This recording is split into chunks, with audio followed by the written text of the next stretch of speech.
Salut, ici Jean-François et aujourd'hui, on va parler de la boulangerie, on va parler de la baguette française parce que, en fait, on a l'impression dans notre ressenti, dans ce que l'on sent dans notre corps, nous-mêmes, on a l'impression que la boulangerie est en train de péricliter, ce qui est contre-intuitif avec ce qu'on apprend, c'est-à-dire qu'il y a quelque temps, la baguette française a été nommée au patrimoine de l'UNESCO. D'accord? Donc, on va essayer de comprendre tout ça, on va essayer de remettre les choses en ordre. Hein. Donc, la baguette a été classée à l'UNESCO en novembre 2022. La baguette française a été inscrite au patrimoine culturel immatériel de l'UNESCO. Cette reconnaissance met en avant le savoir-faire artisanal et culturel de la baguette en France. Oui, c'est-à-dire que l'objet ne se limite pas simplement à un objet, mais ça a une dimension symbolique. Hein. On représente souvent le français avec sa baguette sous le bras et le béret sur la tête dans les méthodes d'apprentissage du français un peu anciennes. Et à une époque, c'était pas qu'une image d'Épinal. Elle vise à protéger les traditions et à promouvoir les boulangeries artisanales. Mais attention, nous dit-on, hein, on nous met en même temps fermeture de boulangerie en hausse, malgré cette reconnaissance de plus en plus de boulangeries fermes, surtout dans les zones rurales. Oui, c'est ce qu'on enregistre chez nous. Hein. Je discutais avec mon boulanger l'autre jour et il me disait que en fait ce qui se passe, c'est un peu ce qui se passe avec les pharmacies. Il y a un phénomène de comment pourrait-on l'appeler? C'est un phénomène qui touche aussi les pharmacies, comme je le disais. C'est un phénomène qui se radicalise, c'est-à-dire que avant, il y avait toute une panoplie de toutes petites boulangeries pour arriver à la boulangerie de la grande ville, du type Baillecan, avec ses belles petites présentations et tout. Et le but d'un boulanger, c'était progressivement dans sa carrière de monter. Le problème, c'est qu'apparemment, d'après ce qu'on m'a dit, maintenant c'est difficile parce que toutes les petites boulangeries n'étant pas accessibles puisqu'elles ont fermé, on se retrouve un peu comme avec la pharmacie, avec ou quelque chose à acheter directement, et dans ce cas-là, il faut avoir les moyens, ou alors rien du tout. Et puis, il y a un deuxième problème, d'après ce que je connais, ce pourquoi j'ai pu me renseigner, c'est aussi que, bien entendu, les boulangers trouvent de moins en moins de monde parce que c'est un travail qui demande des horaires particuliers et qui demandent de travailler un peu contre l'habitude, c'est-à-dire que par rapport à quelqu'un qui travaille dans un bureau, la personne qui est boulangère va être obligée de travailler finalement pendant la période où tout le monde se repose. Hein, la trêve des confiseurs, on connaît, pendant ce temps-là ils travaillent comme des fous et tout le monde n'est pas prêt à sacrifier sa famille pour ça. Conséquence, nous dit-on, perte de commerce de proximité, notamment dans les villages, difficulté pour certains artisans à maintenir leur activité et augmentation du recours au pain industriel. On va y venir. Hein. Solution possible aide de l'État, oui, mais difficile. Encouragement à la consommation locale, pas forcément. Il faudrait faire des deals. Modernisation des boulangeries, offre diversifiée, digitalisation, je vois pas ce que ça peut apporter. Donc, je suis parti de ce sujet parce que, pourquoi? Parce que, j'ai eu le ressenti que la boulangerie était en train de couler. Dans nos villages, on le voit, il y a de plus en plus de boulangeries qui deviennent de plus en plus fantomatiques. Hein, et puis, en plus, parce qu'un ami étranger m'a dit qu'il avait vu que la boulangerie française ne se portait pas bien et que c'était un peu finalement, c'était un peu quelque chose qui tombait.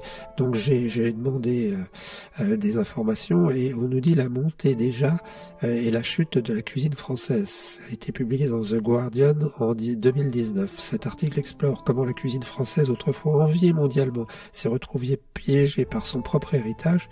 Il souligne que les restaurants français ont stagné, offrant des menus répétitifs et manquant d'innovation. Cette stagnation est attribuée à un certain conservatisme national et à une complaisance face aux évolutions culinaires mondiales. L'article suggère que pour retrouver leur gloire d'antan, les restaurateurs français doivent embrasser l'innovation tout en respectant les traditions culinaires. Oui, moi j'avais été très surpris parce qu'à Bayeux, par exemple, c'était même une pizzeria, mais qui proposait aussi des produits normands. Et on y est passé la dernière fois, et ils ne proposaient plus que des Big Mac ou des trucs comme ça, tu vois. Et en fait, oui, on a un problème.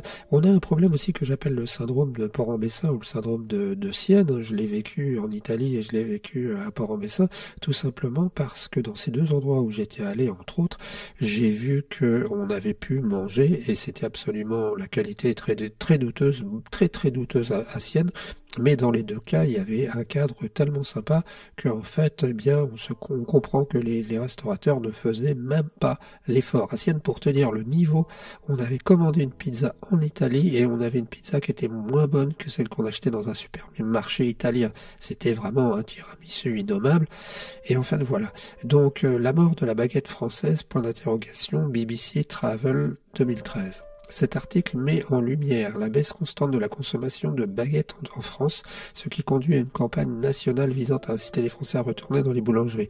Il souligne que les changements dans les habitudes alimentaires, tels que la tendance à grignoter sur le pouce plutôt que de s'asseoir pour un repas, ainsi que la diminution du nombre de boulangeries fabricant des baguettes de manière traditionnelle, ont contribué à ce déclin. L'article suggère que pour s'assurer d'obtenir un pain authentique, il est préférable de rechercher des boulangeries artisanales qui préparent le pain sur place. Ces articles reflètent une préoccupation croissante concernant l'évolution de la boulangerie française et sa place dans la culture contemporaine. Oui, mais moi j'ajoute un petit détail, c'est que en fait, eh bien, on a vu depuis quelques années ici autour de nous que les boulangeries qui proposaient de la qualité sont de moins en moins importantes, nombreuses. On a vu ça entre autres avec le Covid, hein, ça a dû donner un coup d'arrêt aussi avec le prix de l'énergie à une époque. Et à une époque, tu vois, tu avais pas mal de boulangeries qui avaient du pain correct. À une époque, tu avais des boulangeries que tu étais obligé d'aller voir à 10-15 km pour aller chercher un pain que tu trouvais sympa.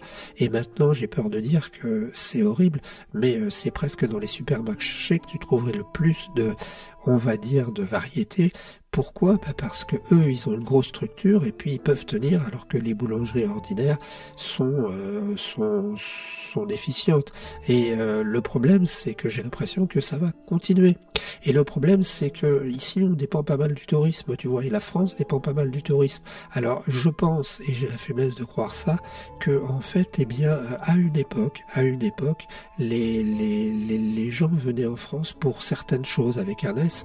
J'avais déjà parlé de Paris, j'ai fait un article sur Paris qui parlait des problèmes à Paris finalement, qui s'était un peu affadi comme ville, qui s'était aussi assis sur ses lauriers, puisque en fait maintenant quand les gens vont à Paris, ils ont des surprises. Je suis allé à Paris moi il y a quelques années, je passe régulièrement, mais je passais et en allant chercher quelqu'un à l'aéroport, j'ai vu que ça ressemblait à des bidonvilles.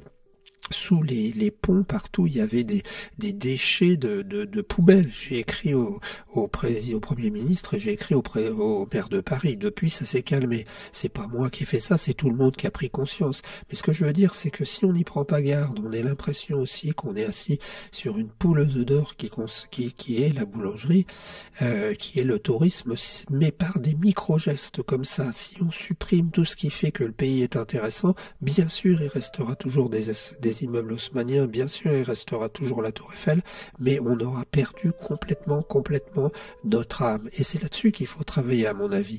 Hein, c'est là-dessus qu'il faut travailler pour pouvoir continuer à avancer. Alors, franchement, quand j'écris des notices pour donner des conseils sur la nutrition, je recommande de baisser la consommation de pain, mais ça n'empêche pas de manger un pain de qualité. Le problème, c'est que maintenant, on me le disait, c'est horrible, on est dans une version un peu Tricatel. Dans Tricatel, c'est cet industriel dans l'aile ou la cuisse avec Louis de Funès qui finalement faisait de la merde et puis la diffusait. On est dans une époque finalement où les boulangeries sont en train de perdre.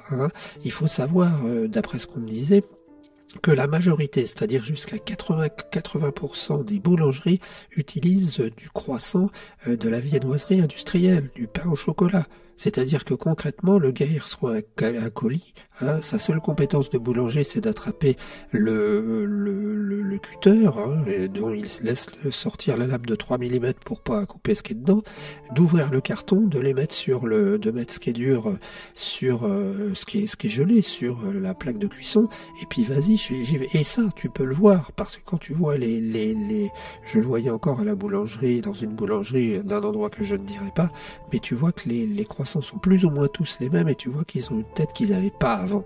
Pourquoi? Eh bien parce que 80% maintenant des boulangeries font ce que j'appellerais un peu de la merde. Mais ils n'ont pas trop de solutions parce qu'ils ont du mal à embaucher des gens et puis comme je te dis qu'il n'y a plus moyen d'évoluer. Donc je crois qu'il va falloir qu'on sache ce qu'on veut chez nous, hein, particulièrement en milieu rural. Est-ce qu'on veut vivre avec seulement un supermarché qui alimente tout le monde, hein, et puis où est-ce qu'on veut vivre avec des petits commerces? Mais dans ce cas-là, il faudra encore que ce qu'on paye en plus, hein, parce que je te rappelle que certains pains industriels sont 2 fois pratiquement moins chers que le pain des boulangeries. Il faudra encore qu'on ait le service.